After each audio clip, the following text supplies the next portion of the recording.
بسم اللہ الرحمن الرحیم الصلاة والسلام علیکہ یا رسول اللہ وعلا آلک واصحابک یا نور اللہ صلی اللہ تعالی علیہ وسلم۔ میرے پیارے آقا صلی اللہ علیہ وسلم کے پیارے دیوانوں، انشاءاللہ آج ہم سنی دعوت اسلامی کی درس کتاب برکات شریعت سے اللہ کی ذات و صفات سے متعلق چند عقائد سماعت کرنے کی کوشش کریں گے، اور اگر ہمارے عقیدے میں کسی طرح کی کوئی کمی ہے یا ہم سے کوئی غلطی ہو رہی ہے تو ہم اس کی اصلاح کرنے کی کوشش کریں گے۔ میرے پیارے آقا صلی اللہ علیہ وسلم کے پیارے دیوانوں، سب سے پہلے اللہ کی ذات اور صفات سے متعلق ہمیں جو عقیدہ رکھنا چاہیے وہ یہ ہے کہ اللہ ایک ہے، پاک ہے، بے مثل بے عیب ہے، ہر کمال اور خوبی کا جامع ہے، وہ ہمیشہ سے ہے اور ہمیشہ رہے گا۔ اس کے سوا جو کچھ ہے پہلے نہ تھا، جب اس نے پیدا کیا تو ہوا۔ سبحان اللہ۔ وہ کسی بھی بات میں کسی کا محتاج نہیں اور سب اسی کے محتاج ہے۔ وہ سب کا مالک ہے، جو چاہے کرے، بغیر اس کے چاہے ذرہ نہیں ہل سکتا۔ سب اس کے بندے ہیں، وہ اپنے بندوں پر ماں باپ سے زیادہ مہربان ہے۔ سبحان اللہ۔ رحم فرمانے والا، گناہ بخشنے والا، توبہ قبول فرمانے والا ہے۔ عزت اور ذلت، مال دولت سب اسی کے قبضے قدرت میں ہے۔ میرے پیارے آقا صلی اللہ علیہ وسلم کے پیارے دیوانوں، سب سے پہلا عقیدہ تو یہ جو ہم نے سماعت کیا۔ دوسرا عقیدہ جس کا رکھنا ایک مسلمان کے لیے بے انتہا ضروری ہے وہ یہ ہے کہ ہدایت اور گمراہی اسی کی جانب سے ہے، جسے چاہے ہدایت دے اور جسے چاہے گمراہ کر دے۔ اللہ اکبر۔ اس کا ہر کام حکمت اور انصاف ہے، بندے کی سمجھ میں آئے یا نہ آئے، بندوں پر اس کے احسانات بے شمار ہے۔ میرے پیارے آقا صلی اللہ علیہ وسلم کے پیارے دیوانوں، اس عقیدے میں اکثر لوگ جو ہے غلطیاں کرتے نظر آتے ہیں اور اپنے ایمان کو خراب کرتے نظر آتے ہیں۔ لوگوں کے اوپر جب کوئی مصیبت یا پریشانی آئے تو یہ آہو بکا کرتے نظر آتے ہیں کہ کیا میں ہی اللہ کو ملا تھا، اتنی نماز پڑھنے کے بعد ہی میرے گھر میں جو ہے تکلیف آ گئی، میرے گھر سے روزی سے برکت چلی گئی، اور فلاں جو ہے باتیں بناتے نظر آتے۔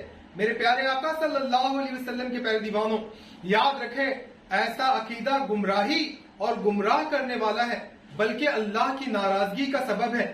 ہمیں تو ایک مسلمان ہونے کی حیثیت سے یہ ایمان اور یہ عقیدہ رکھنا چاہیے کہ اللہ تبارک و تعالیٰ کا ہر کام حکمت اور انصاف ہے۔ اللہ کبھی کسی کے ساتھ زیادتی اور بے انصافی نہیں کرتا۔ میرے پیارے آقا صلی اللہ علیہ وسلم کے پیارے دیوانوں، تیسرا اہم عقیدہ جو ہمیں ایک مسلمان ہونے کی حیثیت سے رکھنا چاہیے وہ یہ ہے کہ وہی اللہ اس لائق ہے کہ صرف اسی کی عبادت کی جائے۔ سبحان اللہ۔ اس کے سوا دوسرا کوئی بھی عبادت کے لائق نہیں۔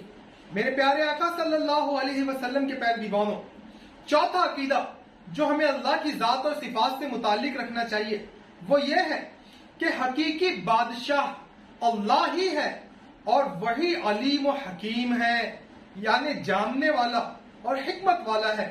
کوئی چیز اللہ عز و جل کے علم سے باہر نہیں، دلوں کے خطروں اور وسوسوں کی بھی خبر رکھتا ہے، اس کے علم کی کوئی انتہا نہیں۔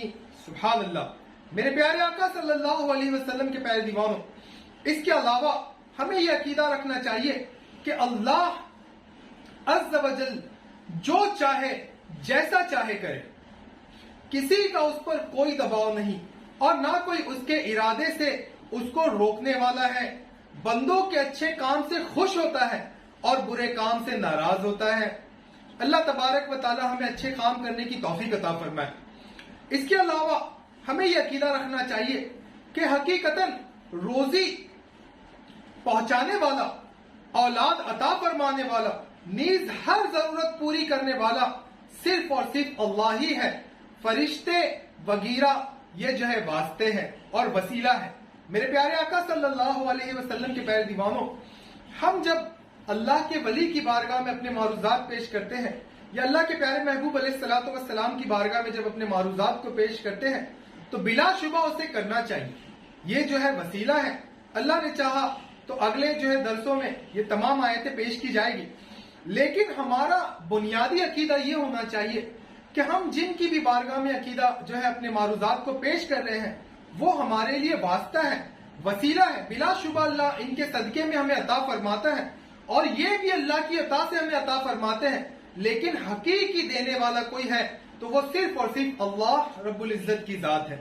میرے پیارے آقا صلی اللہ علیہ وسلم کے پیارے دیوانوں, ایک اہم عقیدہ جو اللہ کی ذات و صفات سے متعلق ہمیں رکھنا چاہیے وہ یہ ہے کہ خدا تعالیٰ کے لیے ہر عیب ناممکن ہے.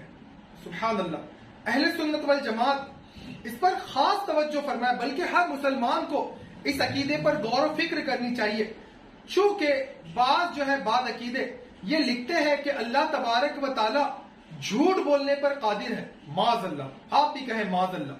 اللہ جھوٹ بولنے پر قادر ہے لیکن وہ بولتا نہیں. میرے پیارے آقا کے پیارے دیوانوں, اور بعض جگہوں پر انہوں نے لکھا کہ بلکہ اللہ جھوٹ بول چکا. تو ایسے ناپاک عقیدے سے اپنے ایمان کی حفاظت کرنی چاہیے. بلکہ ہمارا عقیدہ تو یہ ہونا چاہیے کہ خدا تعالیٰ کے لیے ہر عیب ناممکن ہے, بلکہ محال ہے, پاسبلٹی بھی نہیں ہے. میرے پیارے آقا کے پیارے دیوانوں, جیسے کہ جھوٹ, جہالت, بھوک, ظلم وغیرہ تمام برائیاں خدا کے لیے محال ہے. اور جو یہ مانے کہ خدا جھوٹ بول سکتا ہے لیکن بولتا نہیں, ایسا عقیدہ رکھنے والا گمراہ ہے. اللہ ایسی گمراہیت سے ہماری حفاظت فرمائے. تو ایسا عقیدہ رکھنے والا گمراہ ہے, گویا کہ وہ مان رہا ہے کہ اللہ میں عیب تو ہے لیکن اللہ اپنے عیبوں کو چھپائے ہوئے ہے. اللہ تبارک و تعالی ہمیں صحیح معنوں میں اس کی ذات اور صفات سے دل لگی کرنے کی اور اپنے عقیدے کو درست کرنے کی توفیق عطا فرمائے, اور اس طریقے سے اس کی بندگی کرنے کی توفیق عطا فرمائے جس طریقے سے بندگی کرنے کا حق ہے. اللہ رب العزت ہم سب کو عمل کی توفیق عطا فرمائے. وما علینا الا البلاغ المبین. السلام علیکم ورحمۃ اللہ وبرکاتہ.